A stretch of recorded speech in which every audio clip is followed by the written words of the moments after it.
the risks increase and the risks from technology increase, the opportunity increases as well. And that's something that is, I think, within the bank has been understood very early on, or all of us, and I count myself in this, to think that if you're not sitting at a desk with your hands on the keyboard, or sitting in a meeting or on a Zoom call, that somehow you're not working. And that's what counts. And that if you spent a lot of time, if you've consumed a lot of time doing that, you've been working really, really hard. And that's not, of course, the same thing as productivity. Actually, your sort of journey up the learning curve or productivity curve could be much faster. If where we're going with this is the idea of we have agents, and effectively we're almost managing teams of agents rather than managing teams of people, then in the same way that managing a team of people is a set of skills that I think's quite hard to acquire.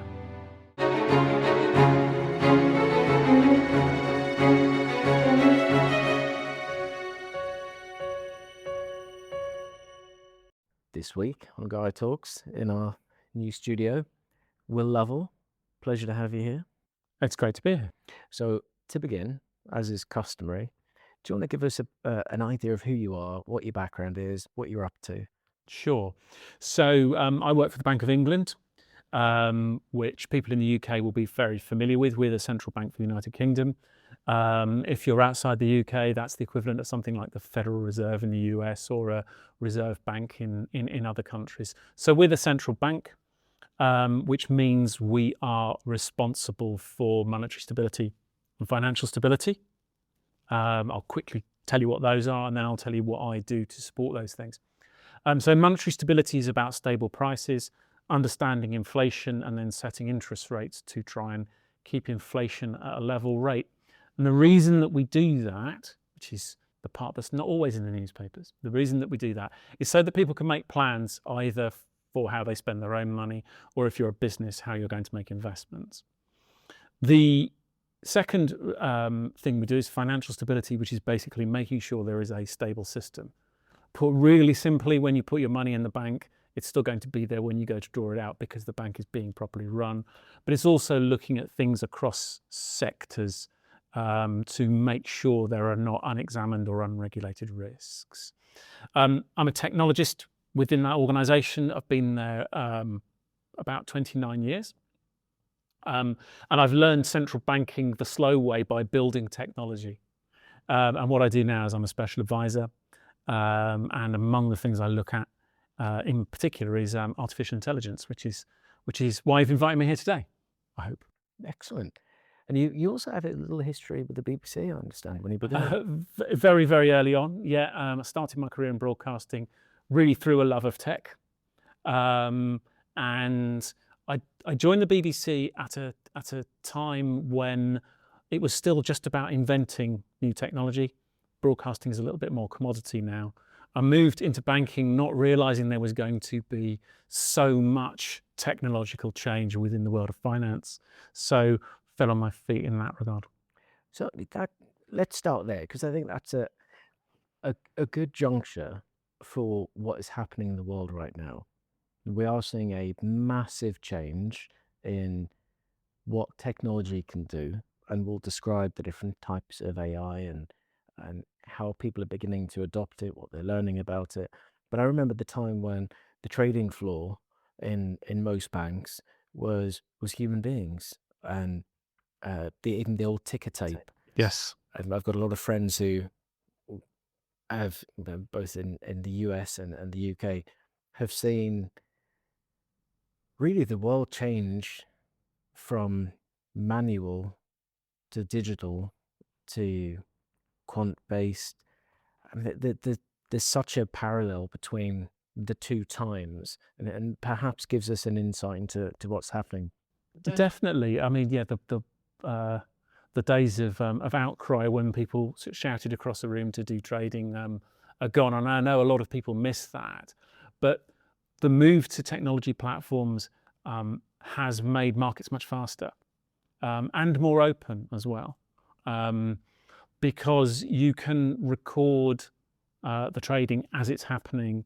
You can record the strike price and the amount and all that information as it's happening, rather than have it scribbled onto two pieces of paper that then need to be matched. And if they don't match, there's then a dispute which you then need to resolve. And effectively, what we saw through that period, through really the late 80s into the 90s and the early 2000s, was a shift onto those technology platforms, which increased the amount of data. And you can see the parallel here. And once you have more data, you can start to do analysis that you couldn't do. And the more real time that data is, improves the timeliness and the quality of that analysis. From a central banking perspective, it also means, as people are trading larger volumes and larger values at greater speed, the risks can emerge at a greater rate. So although in common with many central banks, we have a very large and beautiful building that might seem to be a bit old-fashioned, there's no room for us to be behind the times and not to keep up with that change. Just thinking in my head of a few of those key moments where that risk was realised, with Bear Stearns, long-term capital. Yes. There's been Lehman Brothers. Stability in understanding information in order to make decisions. But that's also looking at the press element, or the media element.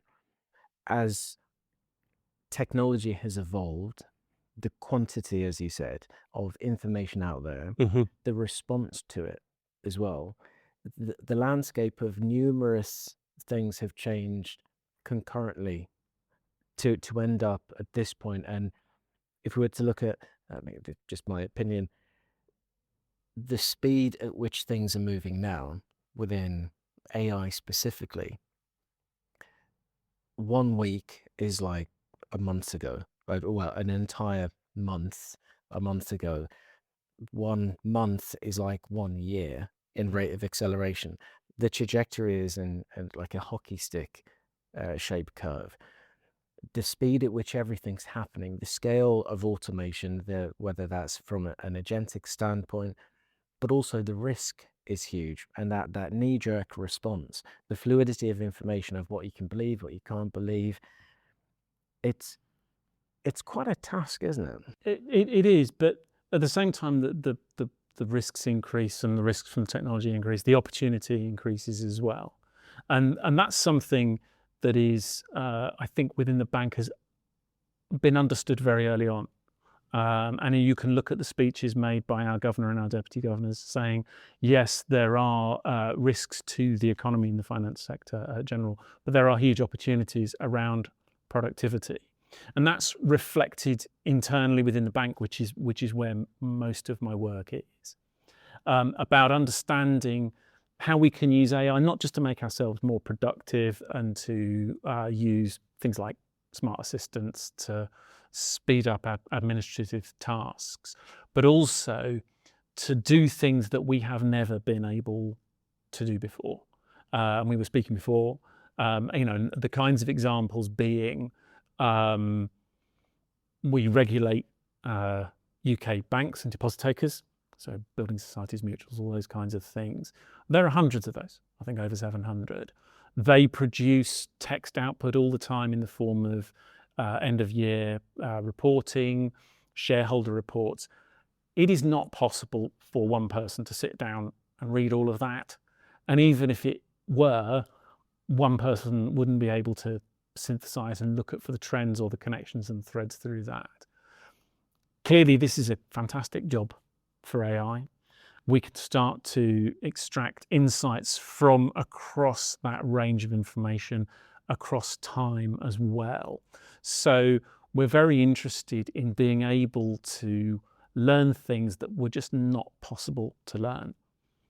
Equally, as the amount of data that is captured and comes out from institutions and from the economy in general increases, getting insight into that, but also increasing the timeliness of that. A lot of key economic data rather than financial data. So things like gross domestic product or inflation and so on, necessarily takes time to gather and to calculate, which means you have to wait for it and then make a policy response to it. Whereas if you want to get insights into what's happening ahead of time, look for early warning indicators, there are a lot of opportunities around that as well. So there are lots of things in there that we are actively working on through proof of concepts and projects and so forth to try and make ourselves into a better central bank, not just a more effective one. And the key leading indicators is a very important one. I mean, that's something where the sheer quantity of data, understanding what that could mean and having the responsibility of having to set policy. There's an influencing factor which individual banks obviously don't have, but a central bank does, which, you know, it would take vast amounts of people to look at previously, which were probably never fully resourced. But even still, I've heard a few things recently about the optimal team size by leveraging the full wide spectrum of artificial intelligence properly. And that's actually 5 from what I'm hearing. Okay. So one person is the equivalent of 10. So a team of 5, you know, competent, capable, good thinking individuals. So the attributes of people with experience and critical thinking Sure. is actually like a team of 50. And if you imagine you had 20 people in a particular team, then that's equivalent of 200. So you end up with this slowdown after 5 on a kind of per unit basis, where scale no longer works from a human perspective by adding AI. So in fact, structuring smaller teams together with key focuses, but where those various different teams together can actually have AI-based communication to see the perspectives, which would just be rate limiting. I mean, I even found it with simple conversations. If you need to really brief people properly, and it takes an hour, and you've got 10 people to deal with, so your working day, 10 hours is spent speaking to people. What time is there left to actually do the work? But I think there's a skills angle to that as well. So if where we're going with this is the idea of we have agents, and effectively we're almost managing teams of agents rather than managing teams of people, then in the same way that managing a team of people is a set of skills that I think's quite hard to acquire. It's certainly not really taught directly in schools, and I think some people have an affinity for it, and the rest of us have to learn. And I definitely put myself in the group of people who've had to learn. We could be facing a similar thing. If you have a set of agents that are working for you, well, what is it that they actually need to be effective? And again, I expect that a small group of people will take to that very easily, and the rest of us will have to learn. That starts to tell you all sorts of things inform all sorts of quite traditional models about organizational design, about staff training. Now, I'll be very open. We're in the foothills of this. We have very much identified the need to train. So with our rollout of smart assistants, we did a training program that came with it. By generating demand within the organization to get access to this technology, we then said, right, okay, if you want to have it switched on, here's the training you need to do, and we move people through it, which does mean we are starting to see some quite good results. Number one, of usage, but number two, of reported increase in productivity. It's probably a little bit too early to actually do the measurable increase, because that takes some time. We're now thinking about what the next generation of that training looks like, and have identified that management of technological change is part of that equation. But but it's, I think, quite a recent realization that actually direct management of AI agents will be something that is perhaps not the thing we need to do next week. But if we're sat in these chairs in perhaps 12 months' time, that could be the thing that's pushing on us the hardest. Well, it could be the amplification element, but in many ways, and it comes across with a lot of conversations that I've had with people, the idea that, and being intentionally negative, AI is going to take your jobs. And we think if that's an assumption, if we think critically and we analyze what it means, so that we could look at what it could mean for the UK economy in 12 months' time, who is most optimal to leverage the best and the most potent AI technology? And it's probably based upon human experience. It's that instinctive understanding of decades worth of experience. You automatically come to a conclusion of what's the right question to ask. And people that have not had enough experience in life, who have never been put in the positions, have never suffered the consequences of the last crash. I mean, somebody once said to me, the worst day on a trading floor used to be when the last person to remember the last crash retired, because it's almost a reset of memory. So actually the generations that probably thought they were most at risk are probably the people with the greatest opportunity for incredible advantage. And if anything, the people that people imagined would be the most useful for technology because they were born into it are perhaps the most disadvantaged because they're lacking the thing that can't really be taught. It can't really be taught anymore. Does that make sense?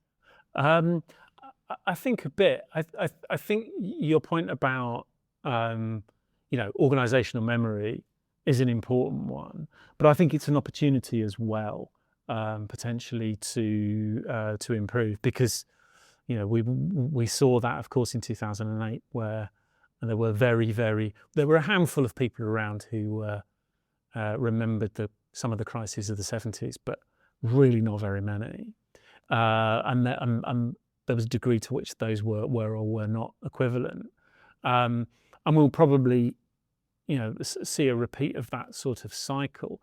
But I think there could be technologies that actually help to keep that more present. I think there are other ways, other models as well, for thinking about impact on the workforce. My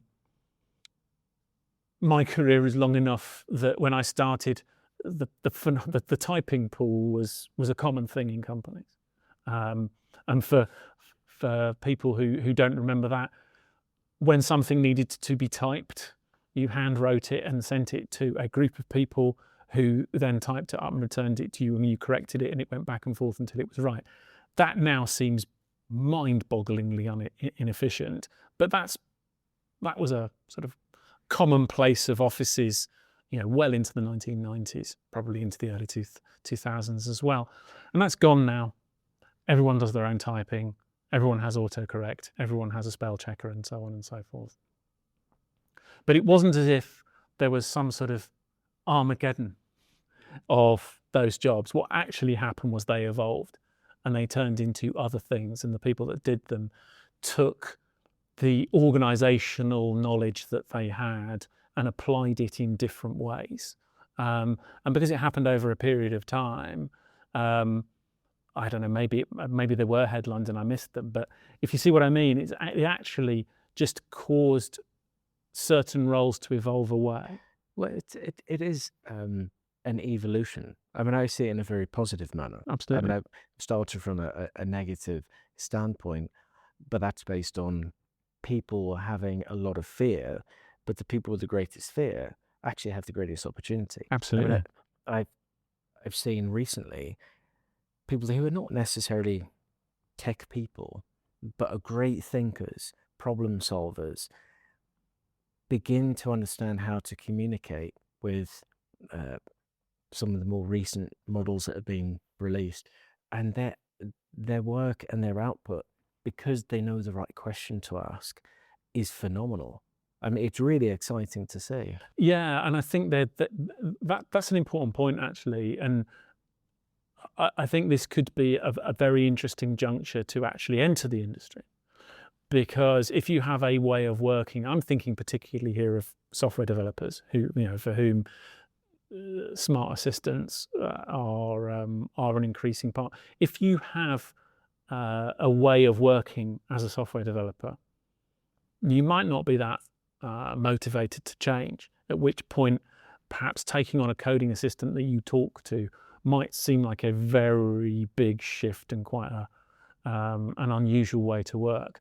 Whereas if you have no expectation about what that role is, and you start with those sorts of technologies in place, actually your sort of journey up the learning curve or productivity curve could be much faster. So, it will be interesting to see how much movement we have between the new roles that start to appear and then people who take on, say, existing roles that have perhaps changed shape. I mean, even software development, I had a comment from one of my team last week who said he watched several hundred unit tests be done, all accurately within minutes. And he said he saw flashing before his eyes, going to university, the first bit of code he had written, the first website he had put together, the first of many, many different things, and watched all of that compress into moments. And there was two choices: either complete fear that everything that he had learned was now being replaced, or the fact that everything he had learned he could now do at the speed of thought. It's got to be the second one. I mean, absolutely. My background is software development, and I haven't. I mean, it's been a few years now since I cut code in anger, but when I did, I'd often find myself thinking, I'm writing another if statement that is like 1,000 or 10,000 or 100,000 if statements I've ever written in the past. There has to be a better way, and I think this is the better way. And the thing that I think made me a productive software developer was not actually my ability to do that 1,000 if statement. It was to speak to people and understand what it was they needed that software to do, which was not always directly the first thing that either they or I thought. And there is a lot about understanding what the requirement is, and that can often mean understanding what the real requirement is, not the solution that someone thought they wanted. Now, AI may take you through some of that eventually, but I still think the roles in those sorts of jobs, actually it becomes the important part, and what the coding assistants should be doing is just making you a bit more effective at writing the unit tests that you might not get around to writing, or that you're going to promise yourself you'd do in the morning and you didn't, and all those kinds of things. Because let's face it, when humans are involved, those are the kinds of things that happen. Much rather than saying, actually, the self-programming machine is here and we all, we have nothing to do. And just, we have kind of been round that loop, I think, before. Certainly in the 1990s, I think there was a thought that coding jobs would go offshore to parts of the world where it was cheaper. These guys can do it at a quarter of the price or a quarter of the pay that you get in the UK. Why will anyone employ anyone in the UK? And the answer turned out to be because it was about understanding what the problem was, not about writing the if statements. So, and that will stay in place, and maybe we will get all more productive. I hope so. I think so. I mean, it seems that the human is becoming more and more valuable. And I've seen quite a few things recently where the scale of lots of different types of work, researching, obviously coding, even uh, pretty advanced editing and post-production. But the key is always, what are you trying to achieve? Why?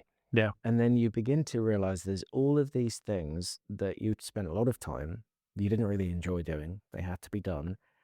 You compress all that down and you realize every moment is of incredible value. And you can sit there and you can think, where you probably didn't have the time to really consider. And that there's almost a guilt in a way of that I now can see there is no limitation. The excuses have gone for a lot of things, and excuses is probably a harsh term, but if you're being self-critical, when you realize what is possible, then you begin to focus your mind and say, I'd never considered that could have been done because of the lack of resources. The way that it was done before was so probably prohibitive in many ways. Now it's incredibly liberating to realize all of us can do so much more, but what is that more? So I think you've brought up something interesting there, and that's about, at the risk of sounding a bit meta, about what work actually is. And I think it's very easy for all of us, and I count myself in this, to think that if you're not sitting at a desk with your hands on the keyboard, or sitting in a meeting or on a Zoom call, that somehow you're not working. And that's what counts. And that if you spent a lot of time, if you've consumed a lot of time doing that, you've been working really, really hard. And that's not, of course, the same thing as productivity. And that sometimes actually to go for a walk and then come home and sit down and write something really, really quickly because the walk cleared your mind. Actually, the walk was where the work happened, where the thought happened, where you had the original idea, and actually sitting at the keyboard for the 15 minutes that it took you to write that up, that counts as work. It's very easy to fall into that trap. So maybe there is something that that we need to learn about the nature of work and what we count in our mind. Maybe we've been a little bit programmed by school that work is something that isn't particularly enjoyable, that has to be done in between the bits that you do enjoy. I don't know. Well, it goes to another point, education itself. Yeah. How appropriate is education today for the world that we're moving into? And it's probably been a problem. We spoke to a lot of educators and professors on this channel, and they've all said the education system worldwide is typically based on the Gregorian calendar and a way things were. And we don't even really think about why we're taught in a certain way. And that critical element of thinking, not ticking a box, not learning how to pass a test, but communication, relationships, observing, even learning. This is where the creative side comes in. Natalie and Nahai, we had a chat about it as well. When you use your eyes properly, not that people don't use them properly, they do see, but can you see what is in front of you, or are you seeing what you were pre-programmed to think? And one way to do that is asking someone to draw the shape of a head and then put the eyes on it, and then put a nose and put a mouth, and it will tend to be a head that size, eyes 2/3 of the way up, then a nose and a mouth. But in reality, if you look at a person and you map Halfway down, yeah. halfway. Yeah. So, but why? Because when you're a kid, you're looking up. So the first however many years of your life, proportionately, your angle. But even as grown-ups, why would we still draw like a child when we're discarding the information in front of us and we're looking at pre-programmed ideas? That almost mental shift, we need that moment where we can realize, oh, the eyes are halfway up the head, Yeah. not 2/3. And then it is that kind of liberating element. So thinking creatively, as you said, having a walk Mm. or having a conversation, questioning things, not in a confrontational way, but just using the senses that we have, reading the room a little bit and thinking, well, can I see the problem that really exists as opposed to the problem that people think exists? And that that simple, Yeah. it sounds so simple, but that to me is unlocking what AI could be. So it depends which direction we take this in, is whether to talk about education or whether about unlocking what AI could be. Let's go for a duality. Start with education. Well, it's personally, it's refreshing to hear that we have educationalists coming on this and saying, let's ask ourselves why we dedicate so much of our early lives to this. I mean, I think it's brilliant that we do, and I think it's important that we do, and I'm not challenging that. I think sometimes it's very easy as adults or as parents to get trapped into the idea that education has to be whatever it was that we did. I'm of an age where I did technical drawing at school, which was great, and I loved it.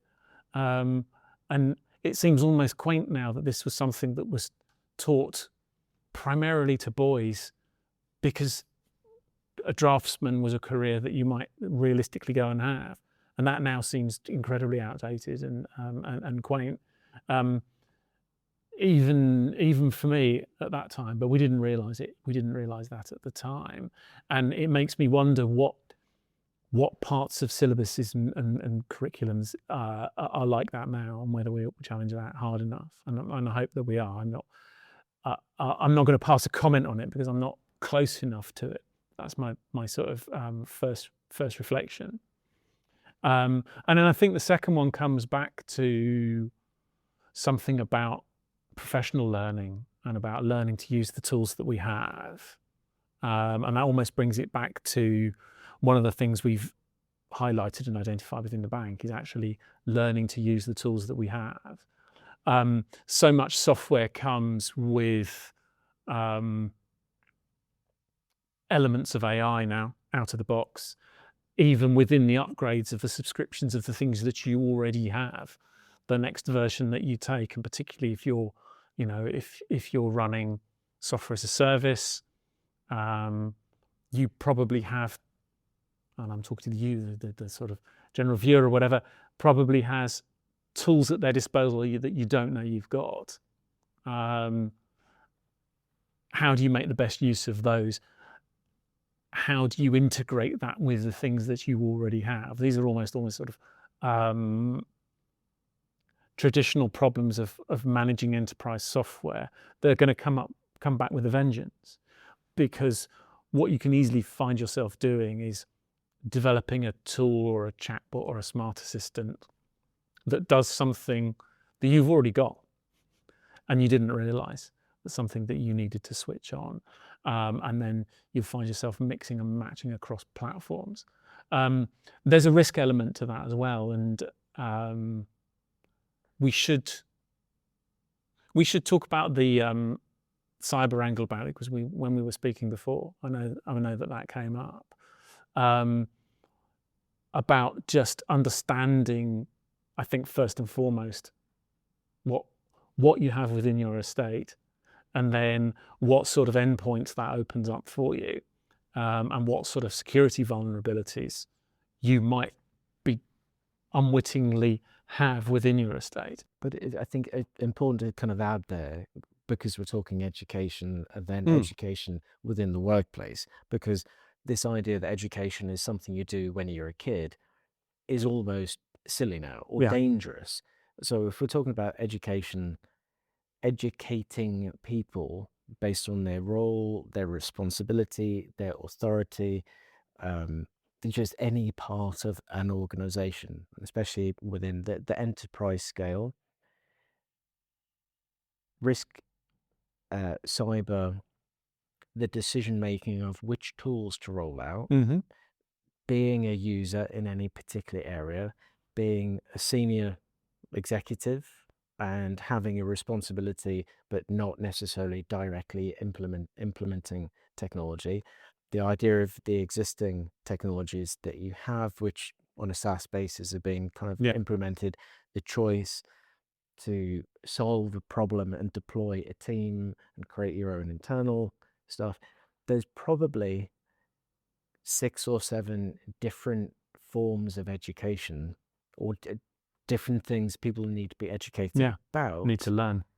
about all of this. I mean, as you were saying, from the cyber perspective, from a general user, well, they're, one would hope, ring fenced to be able to use tools within what has been deployed to them, but the choice of deploying and looking at rolling out across an organization and figuring out the privacy. There's, I mean, it's almost like a labyrinth just on that topic alone. There is, and just to make it a little bit harder, there is, of course, there's the noisy demand and the quieter demand, I would call it, almost sometimes silent. And that is, there'll be people within any organization, and this is certainly true within mine, who want to be doing the latest thing, want to be doing a new thing. And that's great, because it's always useful to be working with a willing and enthusiastic audience, but they're not necessarily the people who are going to leverage the most benefit. And there could be other communities of users who actually could get more benefit from different tools, or from just the either the learning about what's possible, and certainly what I call sort of permission almost. And I think this is proved to be really important in a high compliance environment, like any sort of bank or regulated institution, but particularly within a central bank. For sure, there will be people who want to get on and do the latest thing. There will be a lot of people who will want to know what they can and cannot do, to remain compliant because they're good corporate citizens, or because they don't want to be in trouble, or however you want to think about that. And one of the things that we have learned, and this is a topic of quite a big topic of conversation sort of internationally across the regulatory and central bank community, is creating policies that don't just tell you what you mustn't do, actually tell you all the things you can do and you should do. And it's very easy to write these sort of policies in like rule books and like thou shalt not, but actually what you need to be doing that is balancing with, like, here are all the things that you can do. Don't worry so much about the stuff that you can't, because if you're doing the things you can do, you won't need to worry about it.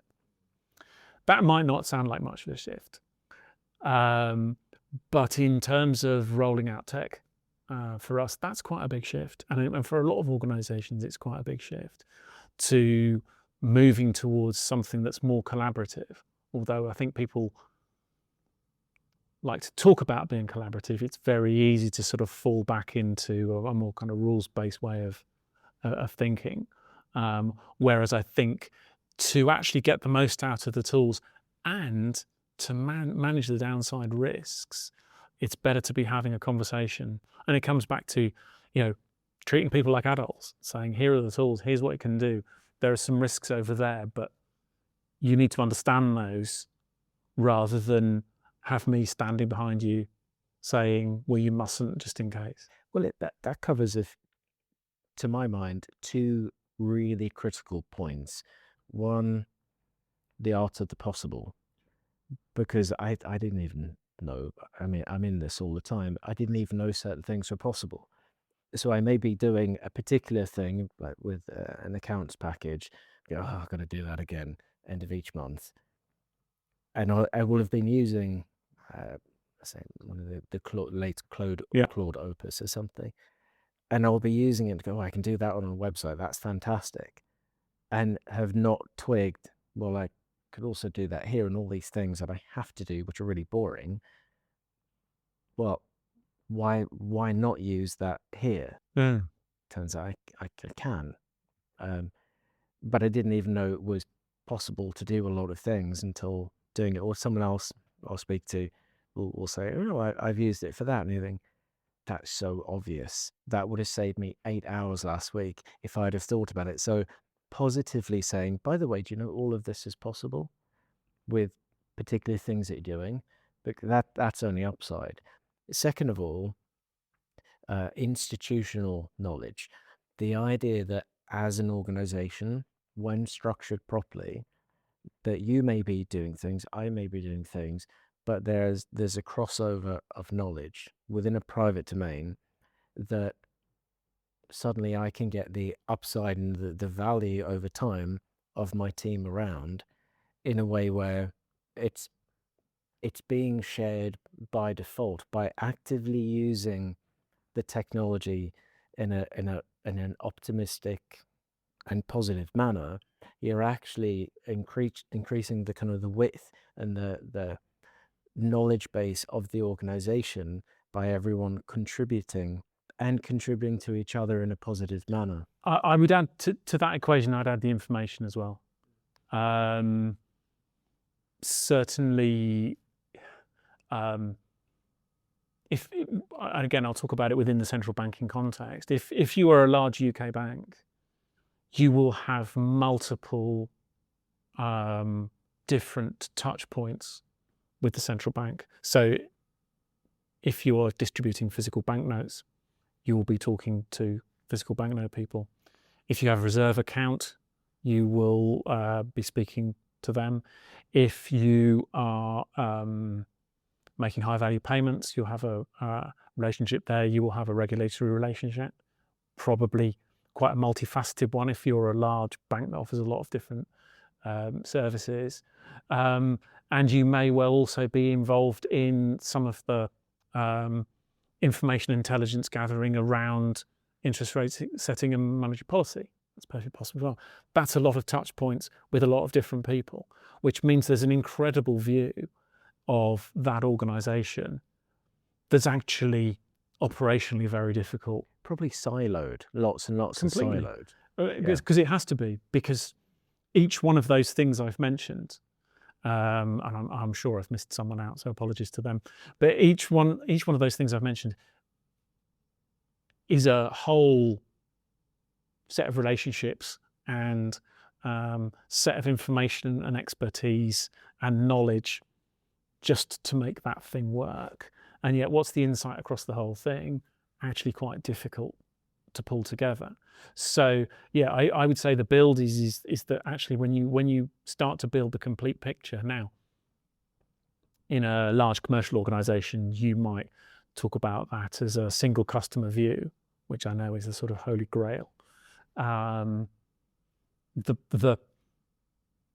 The typical approach to that in the past has been to buy an absolute, mammoth CRM system and try and put all your information into that, and then discipline all your people into recording all the information in such a way that it creates that single customer view. Now, to be fair, some organizations have been extremely successful at doing that, but at enormous investment, which is probably not available to everyone.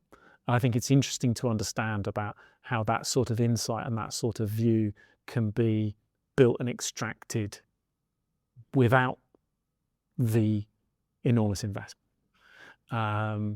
That's again going to take some time, but the information that underpins that is actually probably the most important element. And almost the second one I'd put, and I heard this phrase this morning and it really resonated with me, which is the best user interface is no user interface. So rather than having to learn and understand each different set of UI and each different information architecture that sits underneath it, actually something that allows you to bypass, probably isn't the right word, allows you to access the information that you need and that you should have access to without having to learn a whole new sort of taxonomy. And because that is the rate limiting factor. I yeah, mean, it's the problem of enterprise, which is, right, we're going to have this new system, and everyone just sighs and goes, and then that the capability of the majority of large enterprise CRM type systems is the fact. I always just call it the XY column structure.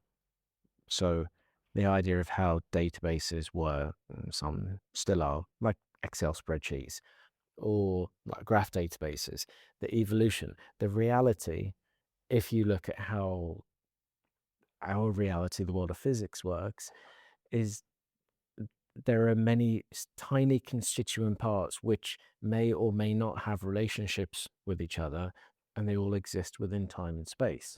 So it is describable. But when you say, no, we can't describe the world that way, it has to sit in an X column or a Y column, yeah, then you've broken the ability to be honest about how information flows, exists, and interacts with each other. So that means everyone then has to fit and conform. The simple fact of doing that, of trying to structure into a rigid system, creates a complete lack of agility, massive overhead, a requirement for compliance, and you're constraining thinking to only that is applicable within a particularly structured thought. Not to say that if there is zero alternative, that doesn't have a benefit. But where we are now is light years ahead. The potential's light years ahead of the constrained structure of like the XY column world. yeah. And I would add to your list. I would say that I very much recognise the situation you're describing there. I would add to that list. It drives the wrong sort of creativity. The workaround, and I mean some of the workarounds that that I've seen through my time have been remarkable in what people have come up with, but fundamentally, the workaround for the fixed structure system is the thing that always comes back and bites you, because it's the thing that either breaks something down the line or makes the migration to something better more challenging, and that just sort of increases technical debt in a way that you never imagined, but it was still creative, and I think what that tells us is that the creativity is there, and it's about then saying, actually, how do we use the tools available to leverage that like more successfully. Well, wasn't that the BBC methodology? I had a friend who did a live editor for News at 10. And he said to me once, when people join the BBC and they would learn to become a director or a producer or whatever it was, they would have a playpen. So they could do anything, they could make mistakes, they could do whatever within a playpen. And we're talking 40, 50 years ago. So he's an older chap. But people innovated, they were creative, they did learn, and some great talent came out of that. Now, if we have a safe playpen where you could do any type of thing, but within a safe circumstance, rather than a very wide, structured, here's a million boxes, you must sit within one box.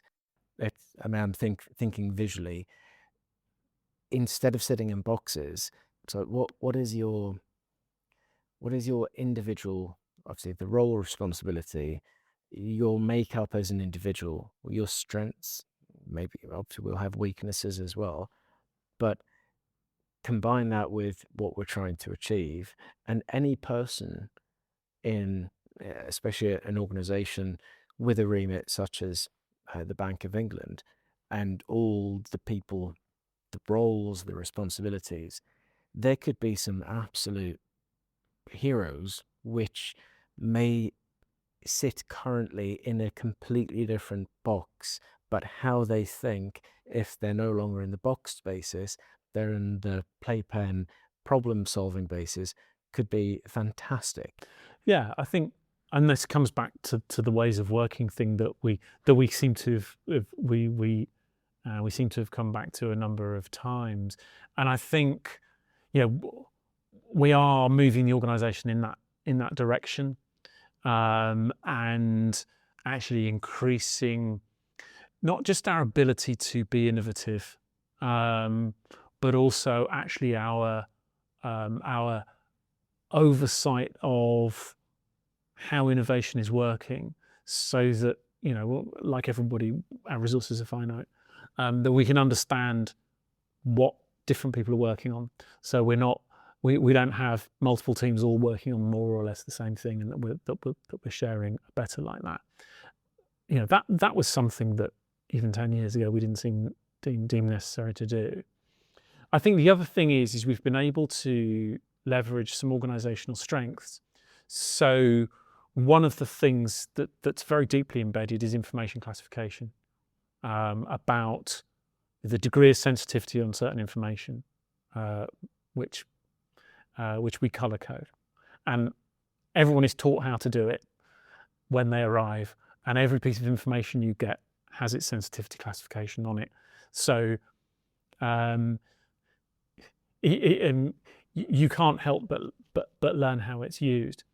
The great thing about that is we can then say, well, if you want to work with green or blue, then that's fine. If you want to work with amber, well, there are some other restrictions in place.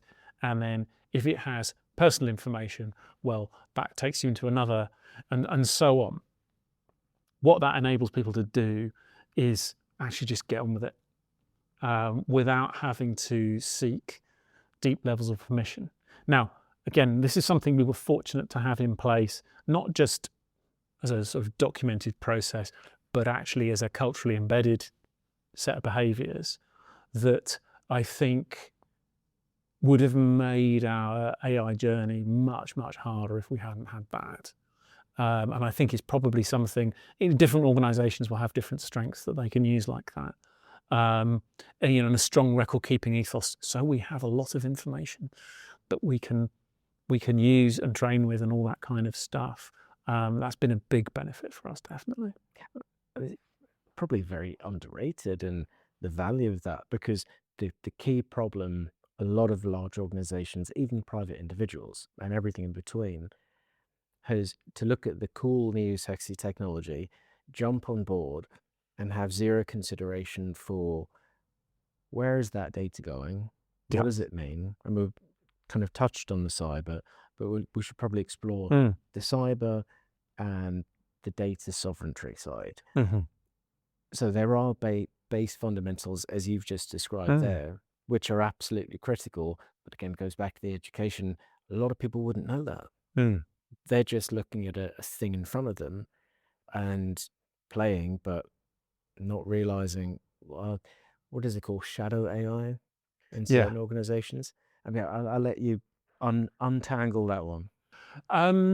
So we don't really have shadow AI. We've sort of taken it out of the shadows.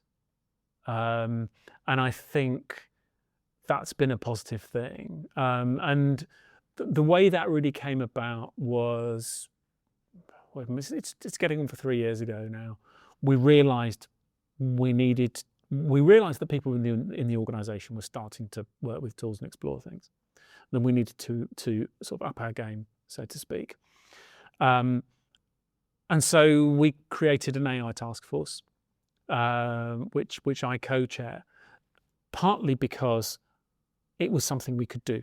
So we pushed the message out like, we're creating this AI task force, come along. And into that came lots of practitioners, lots of people who were trying to build different types of AI.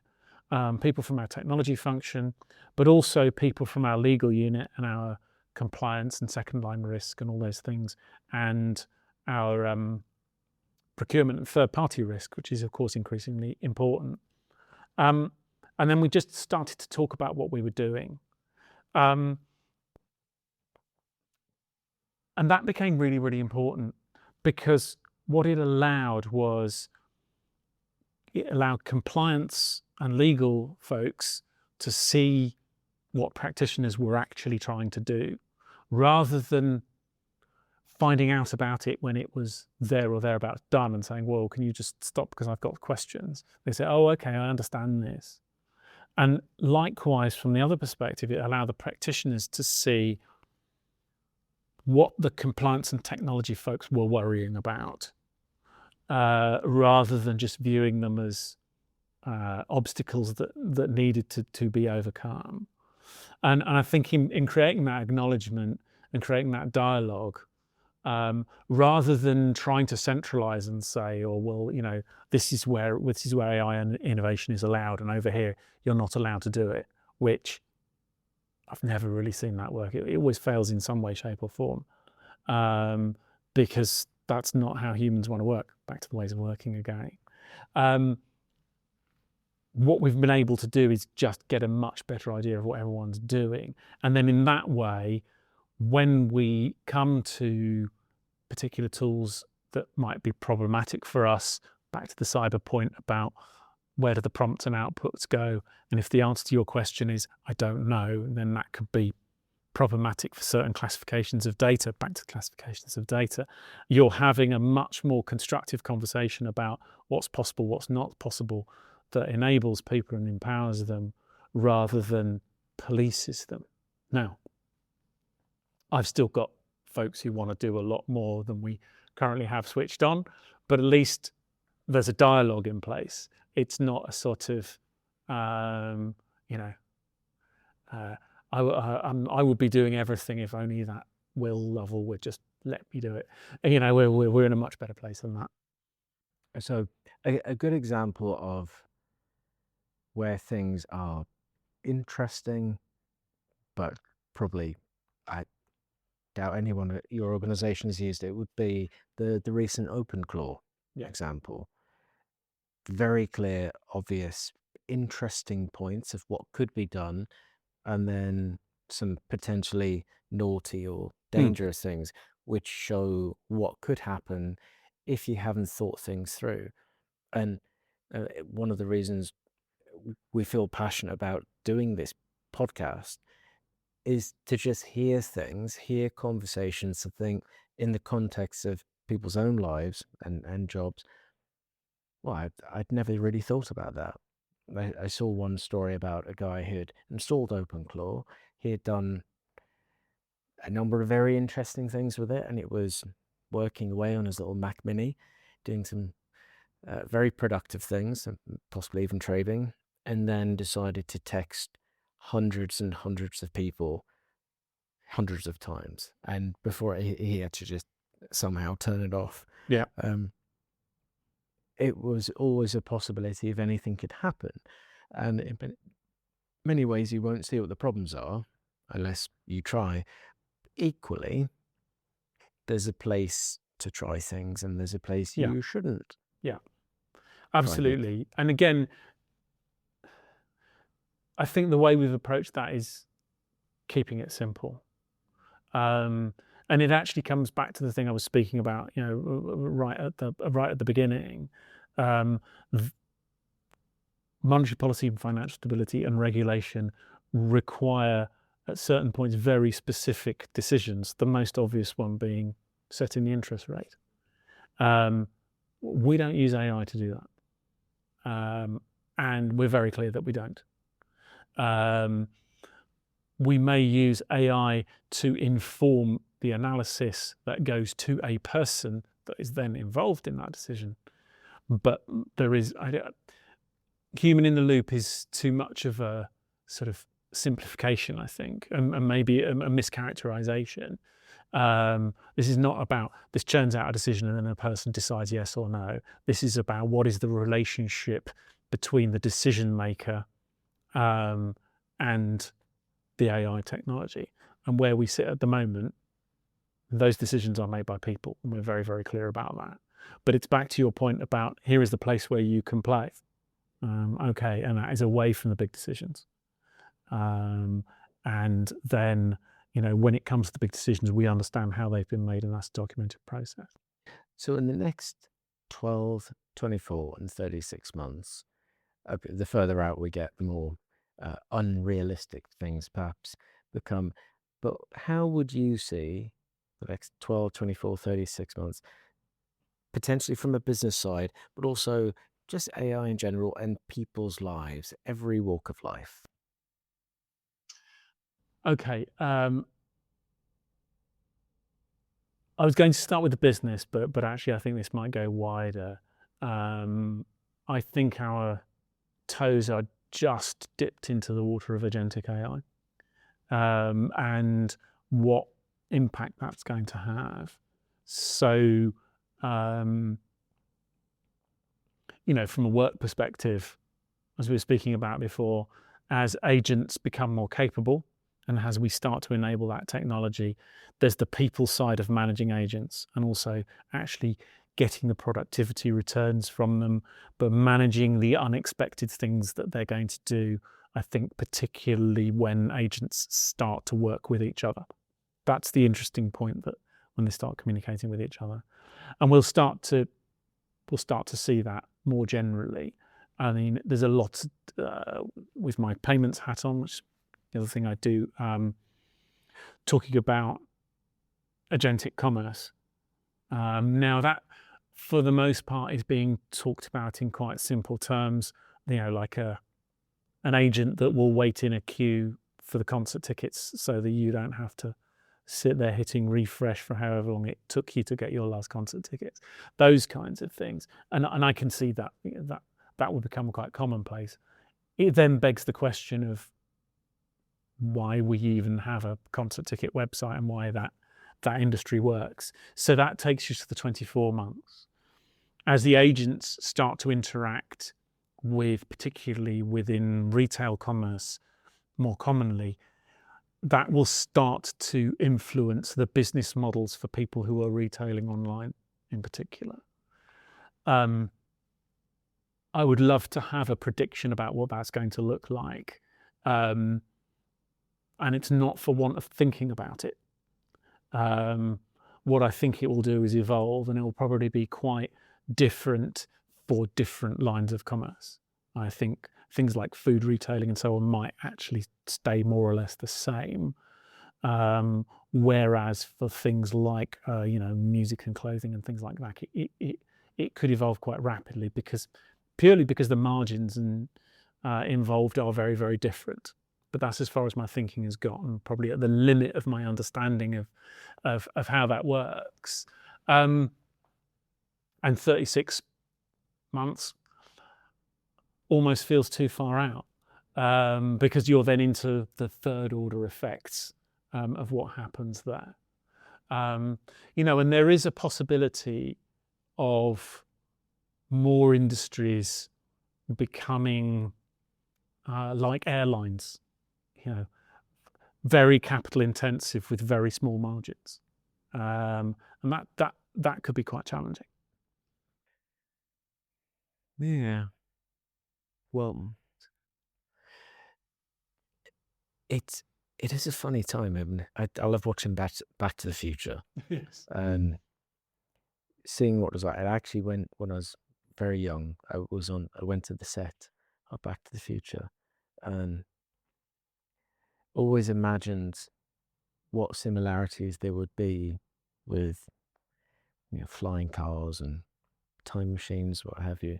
But it does feel at this moment in time has accelerated to such a remarkable degree, when even if you look 10 years ago and predicted 3 years ahead, 50 years ago predicted 3 years ahead, the rate of change may have been quick. This acceleration of what will be possible and the implications of what that will mean, both in the positive and negative, are quite remarkable. Like, I've come up with a thought of looking at the creation of AI in a dual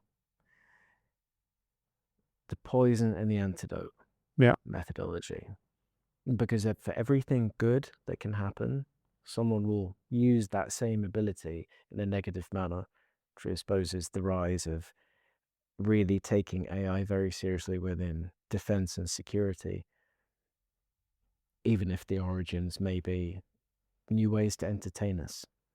Equally, things that were created for potentially negative reasons could end up with a positive consequence, which are non-related. It's almost the transferability of a capability across sectors. Could be something in finance suddenly is fantastic in DNA sequencing, or something in healthcare.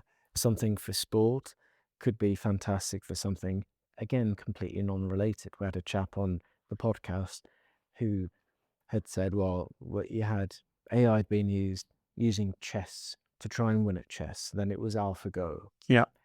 And you think, you take a move, then I take a move, then you take a move. And so he's training it on football. 22 players, all moving concurrently. The possible outcomes are infinitely greater than AlphaGo. So if you could train AI on that number of real-time probabilities, mind-blowing. And you think, well, what does AlphaGo and chess have to do with using AI to edit podcasts or having a chat friend for emotional support? Actually, it's all the same origins, the transformer methodology. So the randomness or perceived randomness of bouncing around with what appear like crazed thoughts, even looking at the origins of PayPal, the idea that as an afterthought, sending money via an email address or having that as a unique identifier, that wasn't the business. The business was a mapping business, and where the pizza shops are open, in effect. But the valuable bit was the afterthought. Looking at how everything is evolving so rapidly and the disparate nature of everything, it's really an exciting time to be alive. It is, and the interesting thing about the prediction business, and particularly within within film, I'm always struck by choose your favorite mid-20th century TV series, Star Trek, Space 1999, whatever it is, and they don't have smartphones. The communicators only, sometimes they do voice and pictures. But it's interesting to note nobody foresaw a device that also has a map in it and allows you to, well, most of those shows, they don't eat food anyway, but allows you to order the food, that you want. And actually, in some ways, some of the future prediction is quite lacking. And the key innovation of the smartphone really was that that the phone became a marginal part of it, and it actually came back to the information and surfacing information in a certain way. And then I was speaking to somebody earlier today about the rollout of electronic payments in India, which has been, absolutely geometric, UPI. Because that was an unbanked economy, in effect. More or less. And what he was saying is it's not just that it has shifted the way they make payments, it's brought technology into people's everyday lives. And so use of QR codes, use of phones and so on has become much more widespread because it has a benefit in it. And that's actually shifting that technology forward. So what I think we will see is a breakthrough technology that then actually pulls a lot of other stuff through with it, which is maybe similar to what you were talking about with PayPal, but maybe a sort of slightly different model for it. And it could be convergence. I mean, talking about TV shows, one of my favorites, which when I look back retrospectively and think was one of the most interesting and accurate predictively, but the point wasn't necessarily to predict, was Knight Rider. Yes. And the idea of the Knight Industries 2000, it was a car with nanotechnology that could talk, and it was about that one-to-one relationship where it had understanding, knowledge, thought, but it had a principle. And Yeah. the entire machine, I mean, it was AI, Yeah. but they hadn't coined the term properly as AI yet at that point, at least not in the public consciousness. So it was its description was of the time, Yeah. a microchip or something. Yeah. But it was in effect acting as an AI with those rules of do not hurt people, Yeah. protect.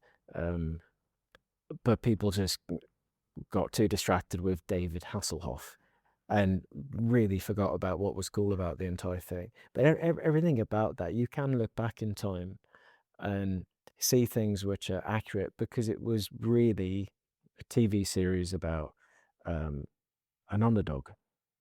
Yeah. It's a human story Yeah. in a way. So, final thoughts. My big focus is on agentic AI at this particular point. I think there are enormous benefits to be gained both within an enterprise setting, but also more generally in the economy and in retail type technology. There are also a lot of risks, either through unexpected side effects of how agents work together, or through cyber risks that get exposed through the way that agents behave. But interestingly, the counter to that comes from agentic AI itself, of having agents that then help you to monitor what your estate of agents is doing and to keep it safe, and also to provide you with the information that you need to manage that properly. It's going to be a very, very big shift, partly in the way people work, but also in the way that technologists think. But the benefits of it could be really transformative. Brilliant. Well, Will, it's been a pleasure. Thank you very much.